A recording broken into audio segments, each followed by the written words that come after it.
130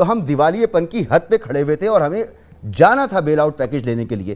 تو جو بھی آپ کی گروتھ تھی, جو آپ کی معاشی اشاریے تھے, آپ جب گئے تو یہ صورتحال تھی کہ ہمیں بیل آؤٹ پیکج چاہیے تھا.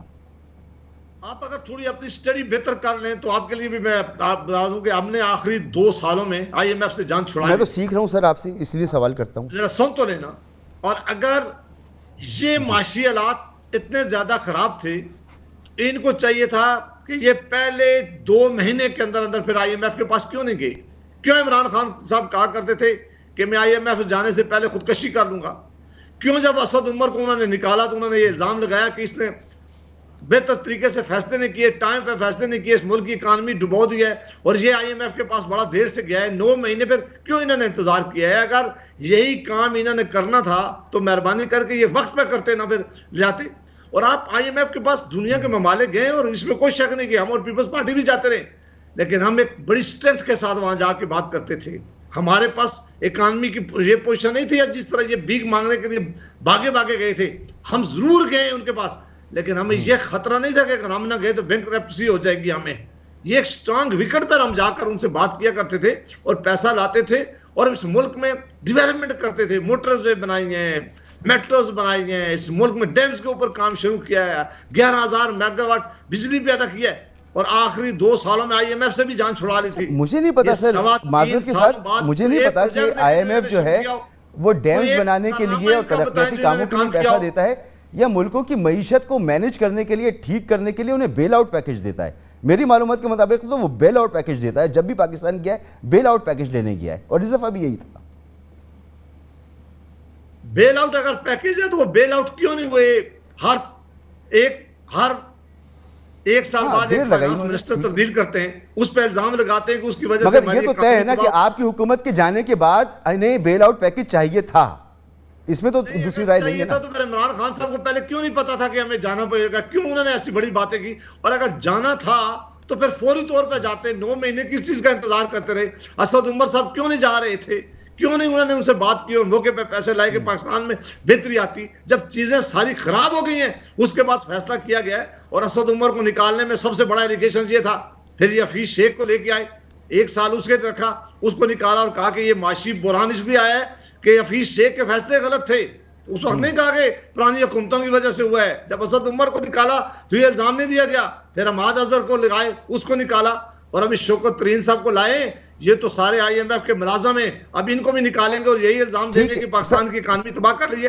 اور میرے بھائی, ملک میں غربت بڑھ گئی ہے, ملک میں مہنگائی اتنی ہے, لوگ اپنے بچوں کی فیس نہیں دے سکتے, اسپتالوں میں اپنے والدین کا علاج نہیں کروا سکتے, 2 وقت کی روٹی نہیں کھا سکتے.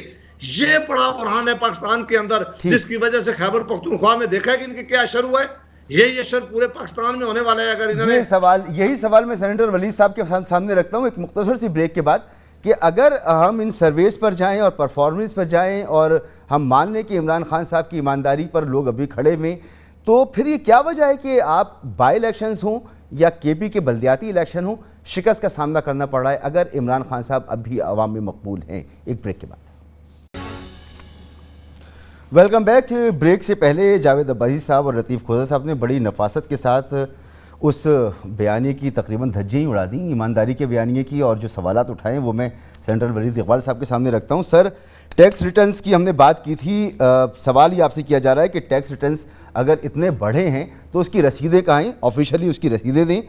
کرپشن پر جو کمیشن بنے اس میں لوگوں کے نام آئے, آپ نے کہا اربوں روپے کی کرپشن ہوئی ہے, پکڑا کوئی نہیں گیا. کچھ لوگ تو ایسے ہیں جو کابینہ میں بیٹھے ہوئے ہیں, پھر بھی ایمانداری ہے. توشہ خانے پر اپوزیشن جماعتوں پر تو کیس بن جاتے ہیں, وہ معاملات منظر عام پر آ جاتے ہیں, لیکن آپ کے دور میں جو ہیں وہ رولز آڑے آ جاتے ہیں. تو یہ دوہرا معیار کیوں ہے, اور کیا یہی وجہ ہے کہ یہ تمام الزامات ہیں تو آپ کو بائی الیکشنز میں اور بلدیاتی الیکشنز میں شکست کا سامنا کرنا پڑ رہا ہے؟ یہ سوالات اٹھائے گئے ہیں. ہاں جی, سب سے پہلے میں یہ کہنا چاہتا ہوں کہ یہ جو کمیشنز کی رپورٹس آئی ہیں, یا کیا اس میں کہیں عمران خان کا نام ہے؟ اور اگر کہتے ہیں کہ لوگ کابینہ میں بیٹھے ہیں تو بتائیں کس کے نام ہے اور کیا نام ہے اور کون سے الزام ان کے اوپر لگے ہوئے. یہ ساری ایسے ہی آ کے ٹی وی پروگراموں کے اوپر یہ باتیں کرتے ہیں. میں آپ کو یہ بتا دوں کہ اور کھوسا صاحب خود اور جاوید عباسی صاحب یہ دونوں اسی پیشے سے ہیں جس سے میں تعلق رکھتا ہوں. سر آپ بہتر جانتے ہیں پتہ ہے کہ جی ایک گورنمنٹ کی جو کاروبار میں کون لوگ ہیں جو آپ کی حکومت میں؟ میری عرض سن لیں. میری عرض سن لیں. ایک یہ بات کہ ایک ٹرائل جو ہوتا ہے اس میں ملزم سے مجرم بننے تک کا جو عرصہ لگتا ہے وہ ایک آئینی مدت جو حکومت کی ہوتی ہے اس سے زیادہ ہوتا ہے. 5 سال کی حکومت ہوتی ہے نا مدت جو ہے کسی صوبائی یا وفاقی حکومت کی, تو اس سے زیادہ ٹائم اس میں لگ جاتا ہے. تو جن کے اوپر جو کوئی الزام لگے ہوئے ہیں ان کے کیس چل رہے ہیں, وہ عدالتی نظام کے اندر موجود ہیں. ہمیں یہ اجازت دیجیے گا ایک بات کہنے کی. عمران خان صاحب کہتے تھے اگر الزام لگے اگر الزام لگے تو استعفیٰ دو, اپنے آپ کو کلیئر کراؤ, کلیئر ہو جاؤ تو واپس آؤ. یہ ان کا پیمانہ تھا. یہ پیمانہ کیوں تبدیل ہو گیا آپ کا؟ جی تو عمران خان صاحب پہ کون سا الزام لگا ہے پہلے مجھے یہ بتائیں آپ. یہی بات ہو رہی ہے وزراء پہ لگ رہا ہے اور ان کے نام پہ اور ان کے برانڈ کے اوپر لگ رہا ہے کہ ٹیکس ریٹرنز کے حوالے سے. کون سے وزراء پہ لگ رہا ہے بتائیں نا, بتائیں کون سے وزراء پہ لگ رہا ہے سر جی؟ کس کا نام آیا, کہاں آیا, بختیار صاحب کا نام نہیں آیا کیا اس میں؟ کیا بابر صاحب جو آپ کے آئل کے تھے وہ فارغ کیا کرپشن کی وجہ سے, الزامات لگے, وہ فارغ ہو گئے, جیل تو نہیں گئے نا سر؟ دسیوں نام مجھے نہیں, میں کسی کی وہاں سے اٹھایا میں کسی کے اوپر اچھا آپ میزبان بھی ہیں اور مہمان بھی ہیں, یا مہمان میں ہوں اور آپ میزبان ہیں؟ پہلے یہ طے نہ کر لیں. نہیں آپ پوچھ رہے تھے نا کہ کس پہ لگے, تو میں نے نام بتائیں. ہاں نہیں آپ غلط کہہ رہے ہیں. خسرو بختیار صاحب پہ کوئی الزام اس لیے نہیں لگا کیونکہ ان کی کوئی وہ جو شوگر مل یا جو بھی کوئی ہے اس میں وہ ان کا نہ کوئی حصہ ہے, نہ کوئی اس کے وہ افسر ہیں, نہ کوئی وہ اس کے ڈائریکٹر ہیں. نمبر 1 یہ. دوسرا یہ کہ جن کا آپ نے اور نام لیا, میں یہ نہیں کہہ رہا. دیکھیں یہاں مجھے یاد ہے جب نئی گورنمنٹ آئی تھی تو وہ مومن ڈیم یا کس کے لیے وہ رزاق داؤد صاحب کے اوپر بھی الزام لگ رہے تھے, حالانکہ سارے ان کے فیصلے جو تھے وہ پچھلی گورنمنٹ نے کیے تھے اس ڈیم کے اس کے ایوارڈ کے اوپر, اور وہ ایک فورن کنسورشیم نے. سر الزام کی بات ہو رہی ہے, عمران صاحب کہتے تھے الزام لگے تو فارغ ہو جاؤ. اور جب میں یہی تو کہہ رہا ہوں ندیم بابر صاحب پر الزام لگا, آپ نے فارغ کیا. کیانی صاحب پر الزام لگا, آپ نے ان کو عہدے سے ہٹایا. دیکھیں جی میں یہی کہہ رہا ہوں نا کہ جی آپ کو کئی جگہوں پر الزام ہوتا کوئی نہیں ہے, صرف بات کا بتنگڑ بنایا گیا ہوتا ہے. اور میں آپ کو مثال دے رہا ہوں, ایک میں نے رزاق داؤد صاحب کا نام لیا ہے اس لیے کیونکہ ان کے اوپر بڑی انگلیاں اٹھائی گئی, اور میں انہی ٹیلی ویژن پروگرامز پہ آ کر آپ کو اور آپ کے مہمانوں کو یہ بتاتا رہا ہوں کہ میں جانتا ہوں, میں یہ کہہ رہا ہوں, میں ان کا وکیل رہا ہوں, میں یہ جانتا ہوں. آپ اپنی رائے رکھیں, میں اپنی رائے دے سکتا ہوں نا. وہ ایک ایماندار آدمی ہے, کوئی انہوں نے بےایمانی یا کوئی انہوں نے مس یوز آف اتھارٹی یا کوئی ابیوز آف پاور, کوئی ایانت ان کے پاس اکاؤنٹس نہیں ہے. اس لیے میں کہہ رہا ہوں آپ معذرت کے ساتھ آپ کے معیارات بدل گئے. کوئی معیارات نہیں بدلے, بالکل نہیں. آپ کے معیار بدلے ہیں. میں کہہ رہا ہوں آپ کے معیار بدلے ہیں. نہیں آپ کے معیار بدلے آئی ہے اس میں نہیں. میں آپ میری بات سنیں نا, کوئی منسٹر نہیں ہے. میں آپ کو پھر پوچھ رہا ہوں کہ آپ میزبان اور مہمان دونوں ایک ہی وقت پہ بننا چاہتے ہیں, یا آپ میزبان رہیں اور میں مہمان بنوں؟